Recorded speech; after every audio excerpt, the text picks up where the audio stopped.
Now this, the pairing chain is numbered so that the alkene is given the lowest possible number.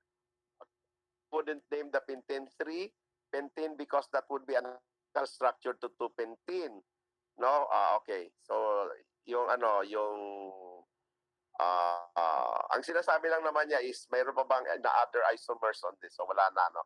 All right, now let's consider this and verify. Dapat hindi ko muna kayo ma-confuse, no? Tatanggalin muna natin yan. Okay, ito muna. There are two ways of numbering here. 1, 2, 3, 4, 5, 6, 7. And the other one is 1, 2, 3, 4, 5, 6, 7. So which one is the correct numbering? This or dito?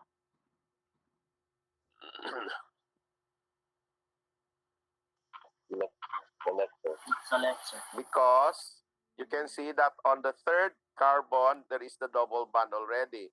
But if you number it like this, your double bond is kind of belonging to carbon 4, correct? Huh?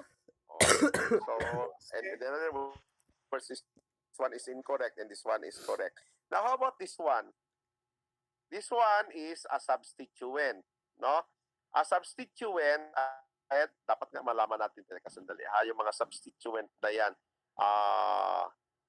We have substituent are ano, yung this a substituent is when we have first a parent hydrocarbon, meaning a parent uh, a, a parent aliphatic, no?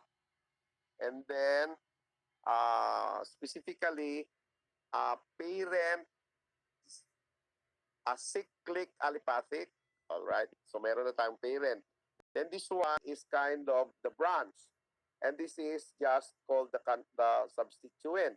Ano yung mga common substituent natin? Pag mga alkyl, like ang CH4, if you remove one hydrogen, that will become a methyl. No, if we have an ethane, then we remove one hydrogen, that becomes an ethyl, right? So, mamaya, we will also reinforce that. Sana may time pa, no? Okay. So, this one, as a substituent, this one, therefore, is a methyl. No? Methyl yan siya. And then, I already, di ba I gave to you the common, anong tawag dito, substituent, like we have one, the methyl, and then we have that one called the isopropyl. If you remember, I gave you isopropyl. It looks like the tongue of the snake. And then I give you also the ordinary propyl, but I gave you also an isopropyl. I also gave you a substituent called an ethyl. No, nakalimutan nyo na yun, no? Remind nyo ako mamaya, ha? So this one is a methyl, no? So how do you name this one? You will always put the parent chain as the last part of the name and indicate the substituent, but make sure to indicate to which carbon is that a substituent attached. So this one must be, teka, mamaya na yan, ha? Dito tayo. Alamin daw natin kan ang pangalan nito.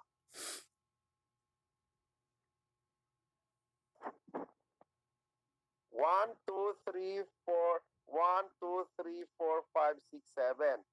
Saan si methyl makikita? Carbon 6, sir. Sa 6. So you name this as 6 hyphen methyl hyphen, then what is the name of this parent?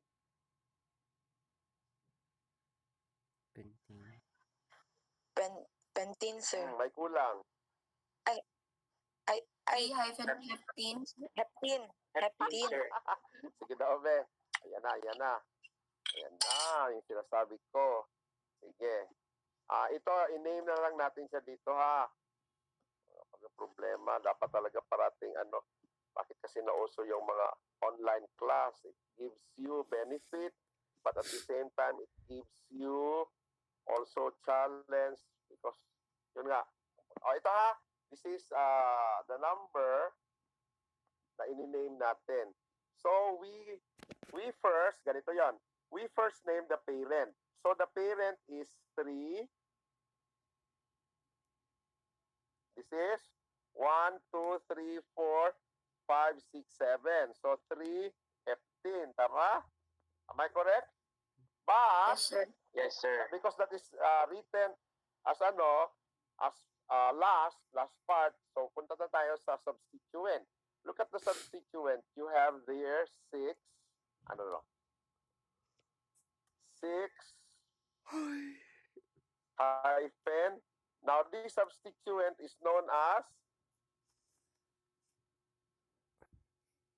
okay, so this is now the name. 6-methyl, then the parent, 3-heptene. Another way of naming this, yung maarte ang pangalan. Kasi yun nga ang bago no, the latest. Kaya itong one is luma na to, no? 6-methyl hep 3N. Yan. So which one ang gusto ninyo? 6-methyl 3-heptene or 6-methyl hep 3N? First one, Mental sir. sir. Ha? Mas madali The yung first isa, no? one, sir. O, sige, allow natin yan. Kasi ngayon ang bago, wag kayo magtaka kung maka-encounter kayo ng ganito, ha? Okay. So, let's have another example.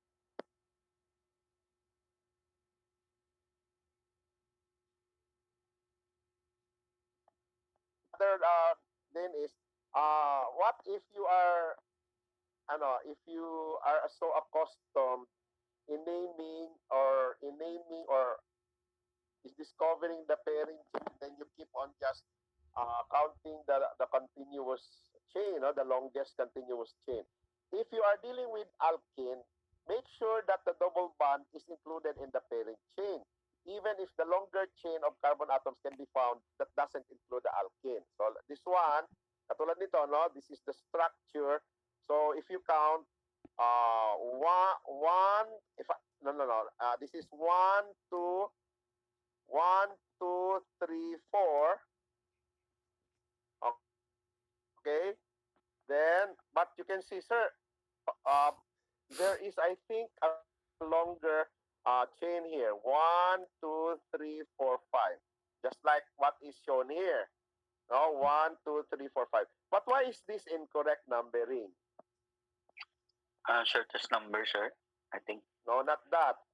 Copy lang Not that. sir. This is really incorrect because if, as you can see, in the alkane, if it is an alkane, no double bond there, no, you are asked to look for the more carbon, the more carbon atoms chained continuously. No, so here you can see 1, 2, 3, 4, 5. Oh, di dapat 5.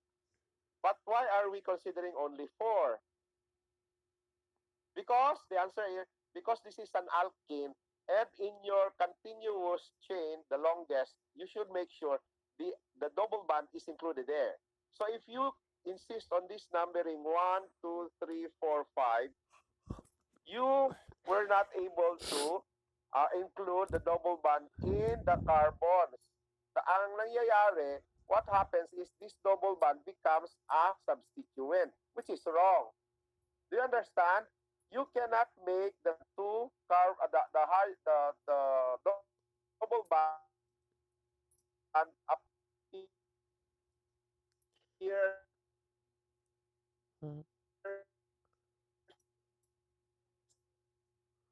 like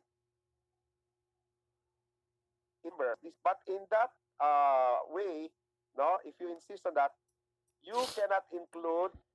don't include these two bonds as part of the chain. It becomes becomes now a sanga. No, so wrong. You should make sure that the double bond is part of the parent or the chain, the longest possible chain where the double bond is included. So this one is okay. No, and this one, this part becomes the substituent. Okay? So let us name this one. So alam na natin, no, you know already that this one is incorrect because the double bond here appears like a sanga. It appears like a branch or it appears like a substituent. And we do not allow that in the alkene. So this one is correct. So what is the name of this one? Dapat lang sa nato na wala nilagyan ng name eh.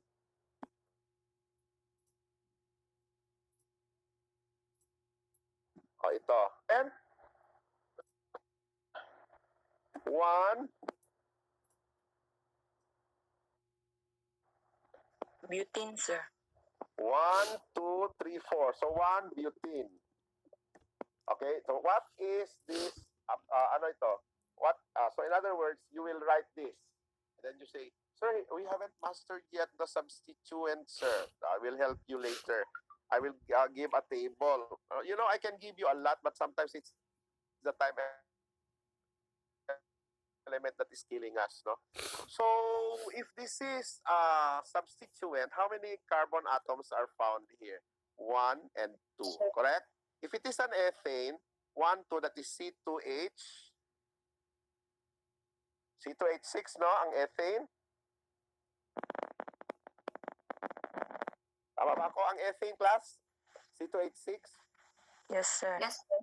But if it is a branch, we will subtract 1 hydrogen, so it becomes C2H5. Yes? Yes, sir. And what do you call a C2H5? Now an alkyl. Minus 1 hydrogen. It will become C2H5. Kasi from C2H6 na ethane, it becomes now an alkyl, so it becomes now a C2H5. So is this a C2H5 substituent? Yes, 1 sir. carbon. 1, 2. Okay? Oh, correct na to, no? Oh. So, saan siya na carbon naka-attach? Carbon 2, sir. Okay, so 2, comma, ethyl. So this is 2 ethyl 1 butene. Or another name is, yung arte. 2 ethyl 1 ENE. But 1 1 ENE. ENE. Sir. Okay? So, yan. No? Okay na. Alam nyo na yan, no? Ang kailangan lang talaga ninyo is, you know, class, you just prepare. You have to prepare. You have to prepare. That's it. No? All right. Now, let's go for the ring. If we number the ring, to number an alkene in a ring, number around the ring so that the double bond has the lowest possible number. So ito na yun. Because in the ring, you can start anywhere. You can start with any of the edges. But you choose an edge where the nearest double bond is found. Normally, we just attach. The technique given to us by our teacher before is to find the double bond, and at one of each side, you start numbering is as 1. So this is 1, 2, 3, 4, 5, 6. And this is incorrect because it starts from here. Whether you go clockwise or counterclockwise, you cannot get the smallest number for the position of the double bond. If you have here 1, 2, 3, 4, 5, 6, 1, 2, 3, 4, 5, 6. So your double bond here appears as part of the second carbon, no? Okay? But here it's already in the first carbon. So what is the name of this? Remember this ring? 1, 2, 3, 4, 5, 6.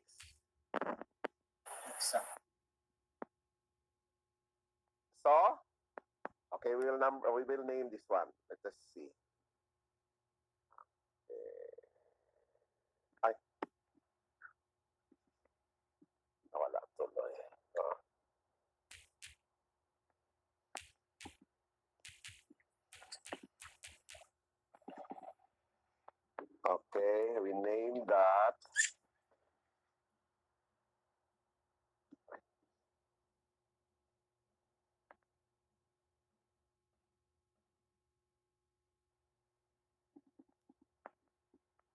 Ayan, at baka may ma-erase naman sa amok eh.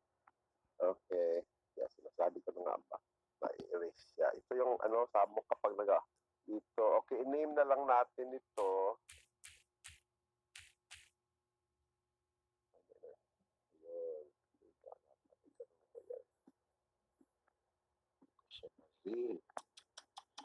Sige na lang. Ano ang pangalan ng ring na to? This is a cyclic alkene, no? So this is 1, 2, 3, 4, 5, 6. This is 6. So hexene ito. Kaya lang, you should put here 1 hexene. Okay? 1 hexene. 1 hyphen hexene. But you need to put first the substituent. So on which carbon? If we consider the correct numbering, on which carbon we see the methyl? 3, sir. So 3 hyphen methyl. Then we have hyphen 1 hexene. So that's the name, no? Okay, I guess that's one here.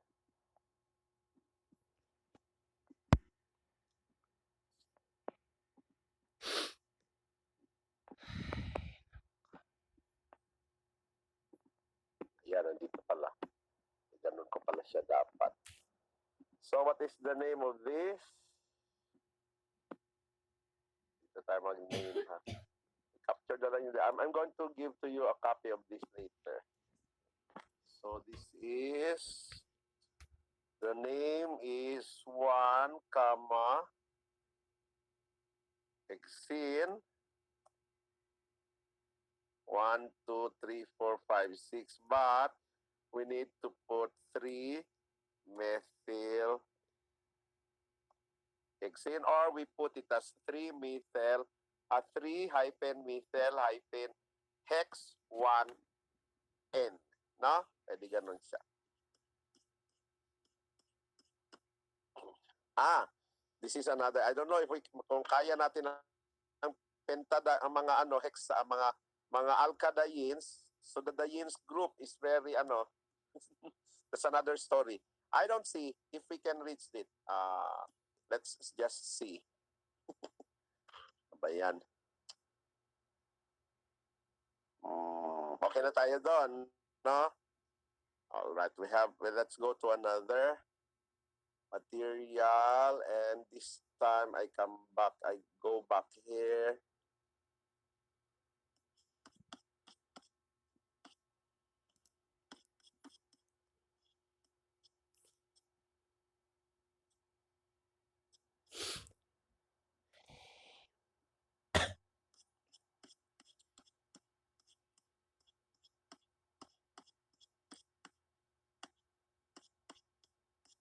Let's go to the naming.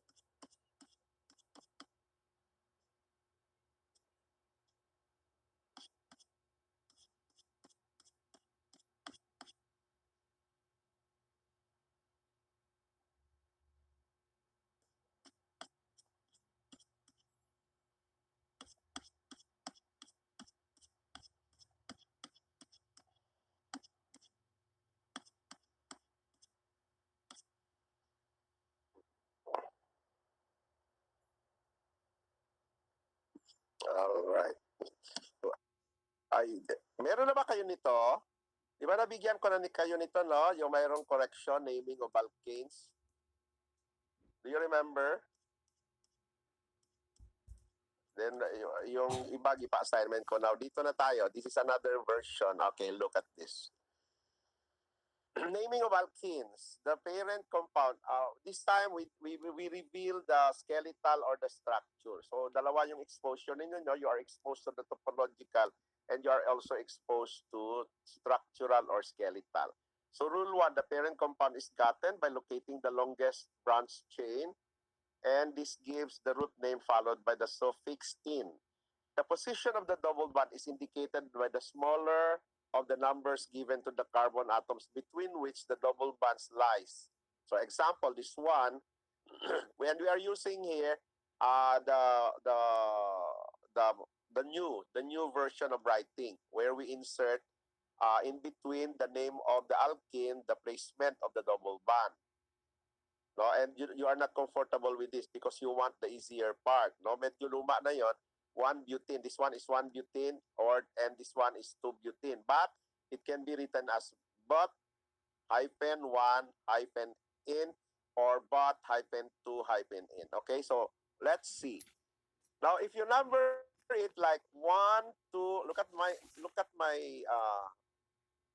my cursor. 1, 2, 3, 4. So 1, 2, 3.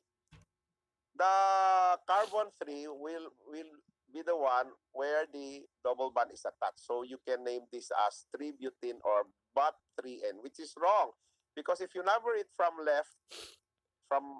from right to left. So if we use 1, then immediately this carbon 1 is where the double bond is attached. So you prefer this kind of numbering. So the name of this is but 1N or 1-butene. So let us check.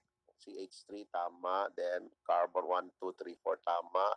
Then we have 1 carbon 1, 2, 3, 1, 2, and then 3. Okay, ito. Tama ba to? No? Okay, let us count ha. 1, ang carbon na ito, this carbon should be surrounded, considering the double bond with 2 single, should be surrounded by 4 na. So, 1 here, 1 single bond here, the 2 single bond for here, so the other one is for hydrogen, so this one is correct. And the last, we have here carbon, dalawa for this carbon, and then may dalawa pa for 1 hydrogen and another hydrogen. So there is no error in this structure. Okay, now let us look at the but 2N. So 1, 2, 3, 4, 1, 2, 3, 4. If we this particular butene, no? If you number this from right to left and left to right, pareha lang ba? Yes, sir. Yes, pareha lang. Good. At nakikita nyo na yan. So in other words, this one is numbered as 2. This can be named as 2-butene or but -to the -n. Okay, no problem. Now number 3, when there is a chain branching, the carbon atoms carrying the double bonds bear the smallest number possible. So I don't know kung tama ito, kasi may nakita kami na error dito kahapon, no? And understandable yan, class, pag sa organic, kahit na yung printing press, lalo na kapag yung printing press, yung nag-i-edit, has no knowledge in organic chemistry, hindi niya alam, he may not value the importance of the double bonds, single bonds, and the placement of the hydrogen. No, mahirap. So this one, if we number it like 1, 2, 3, 4, 5, okay na tayo dyan, no? Or 5, 4, 3, 2, 1. So obviously, this one wins. This is the longest chain. So 1, 2, 3, 4, 5. But the double bond is at the first carbon. So this is now your name, pentene. Wala pa lang hyphen dito na ilalagay. Well, anyway, yun ang nakakainis. So can I name this one? Ito naka-shade na area. Can I name that as 1-pentene? Yes or no? Yes. Yes. Maka-name ka, no? Okay? Ma-name na nimo. You can name that as 1-pentene. But you understand why we have to put first the 2-methyl. Okay? So the name is 2-methyl 1-pentene or 2-methyl pent 1-in. Now let's consider the other one. So where is the chain here? CH3. Let us check muna. Let's do the inventory. 1, 2, 3, check. No, 1, 2, double bond 1, 2. 2 for this carbon, and then for hydrogen 3, 4. So check. Now this one is 1, 2, 3, 4, check. This is 1, 2, 3, 4, check. Okay, there's nothing wrong with this. Now this one, ay may nakalimutan pa pala ako. Hindi ko pa sa inyo na-introduce yung cis at saka trans, no? Paano pa yan? Alright, sige, ito muna. Is there a question why this becomes a pentene? 2N or 2-pentene?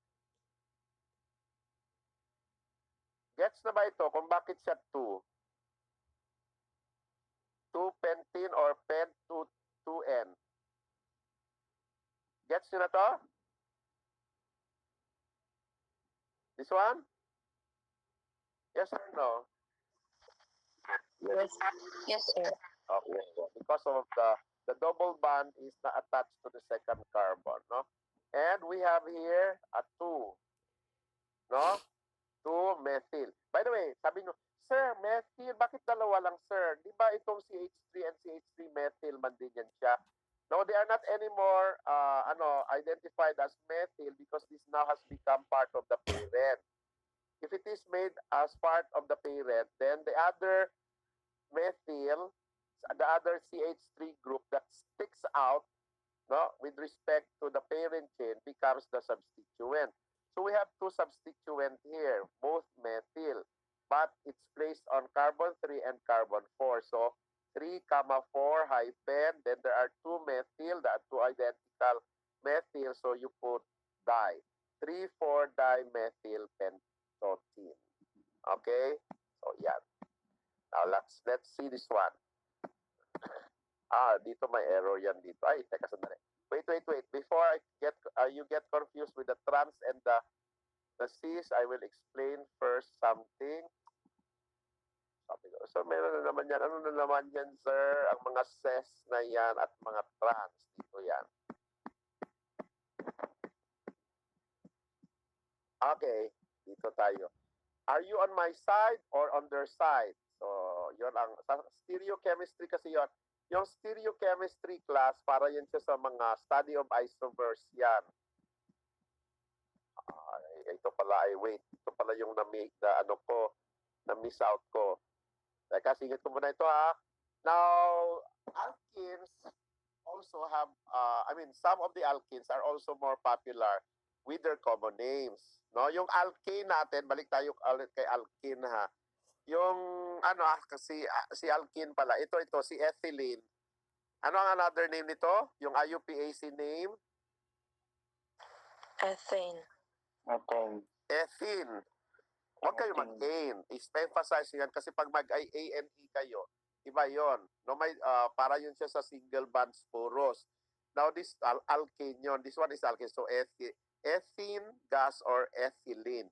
And then we also have propylene. Diba? Ano ang kaibahan ng propylene? No, sa kay ethylene or kay ethene, we just replace one hydrogen there with a CH3 or a methyl. Then we have the propylene. No? Propylene. So you have to understand that. Itong mga ganito class, my technique sa inyo is i-memorize talaga yung mga common names. Wala tayong magagawa, no? You really need to memorize. So, organic chemistry, the nature is you use some codes, you use your thinking, you memorize, but you remember. So there is really a memory work, a lot of it. Like this one, you need to remember that propylene is a common name, and it is also, it's also written like this. Now, then the other one is styrene. Okay? And then the descriptions are here. No?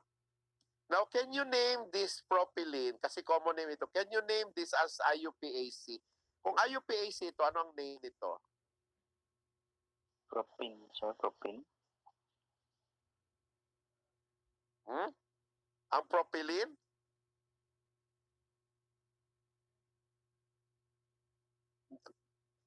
Hindi yan siya basta-basta propene lang, no? Kasi mayroon niya siyang branch. Magiging branch ito.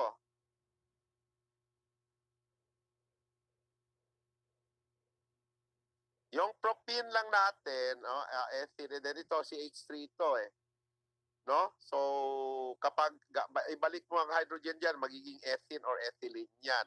No? Kunwari ito, i-consider mo to as if you have something like, if this is your your propylene, and then you have, can you name this as your branch? May branch ba to?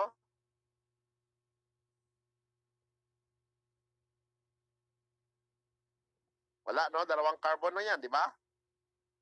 So ito ngayon, ang nag-branch ito. So even as an alkane, you cannot name this. No? Okay, so remember that propylene styrene. All right, dito na tayo. When do we have a cis or a trans? Now, pag you want as an isomer that is a trans or an isomer that is cis, you just have to look where the double bond is.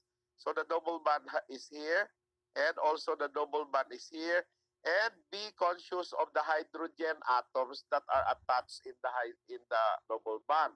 So may hydrogen dyan, may hydrogen dyan. So when we talk of cis or trans or any component, no, like kunwari this one, we know this is 2-pentene, no? Tanggalin mo muna yung yung cis na yan. Why is this 2-pentene? No? Because there are 5 in here. 1, 2, 3. No? Meron ka diyang 1. Ganito na lang. 1, 2, 3, 4, 5. No? Ito yun siya. 1, 2, 3, 4, 5.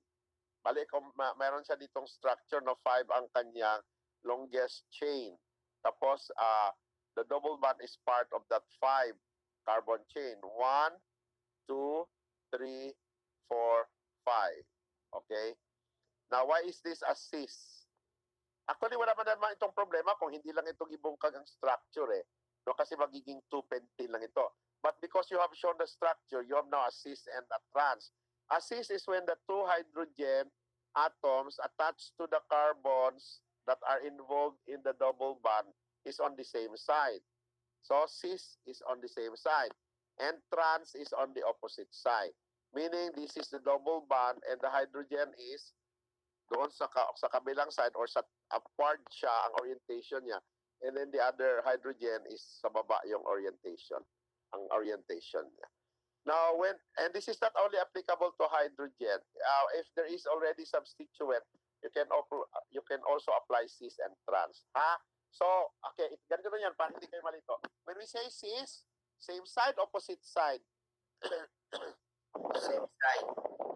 When we say trans, Opposite Opposite side. sides. oh, yon lang ang gusto ko makuha ninyo.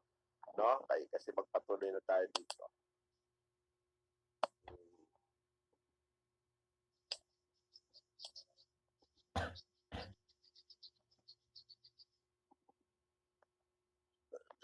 Okay, here.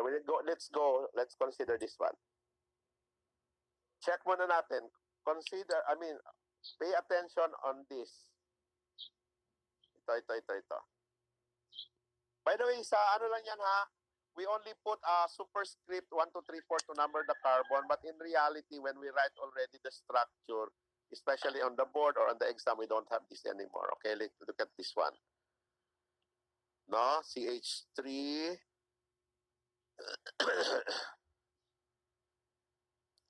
So ano ito?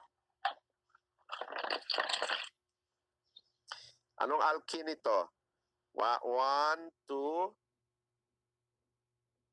Remember yung CH3 na yan, magiging substituent yan, no? Naka-attach dito, dalawang CH3 or may CH3 yata na isa daw. So 1, 2, 3, 4. So correct yan. The CH3 or the methyl is 1 bond. And then may dalawang bonds dito para sa carbon because this is an alkene. So 1, 2, 3, 4. Correct. Ito naman is 1, 2, 3, 4 is correct. And then ito is 1, 1, 2, 3, 4. Okay, correct. All right. Now, let's imagine here. If I told you, I warn you, imagination ang drama nito. Ano dito yung longest na chain ng carbon?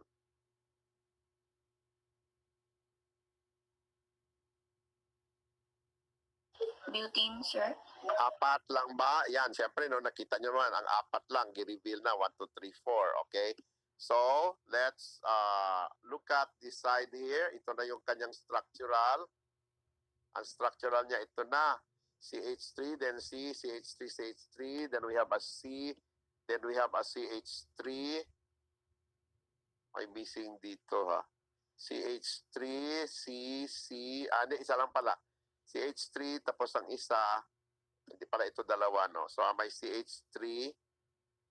Mali ito. Ito yung sinasabi ko sa inyo na mali, class. Kaya hindi siya dapat, hindi ka CH3. Hindi na siya, sa isa ka carbon, ha? Do you see that? This CH3 must be found here. Okay? So, we have a double bond here, and we can see as written that the CH3 are on the opposite side. Andun sa top and dito sa baba. Hindi yan siya pwede na dito yan siya. So, you're going to make use of the word trans. But the parent is, no problem, it's really 2-butene or but, no, but hyphen 2N, no? Okay? So, we will now name the substituent. Actually, pwede tanggalin mo lang muna yung trans, saka mo na ilalagay. Nakikita mo, meron kang 2 and 3.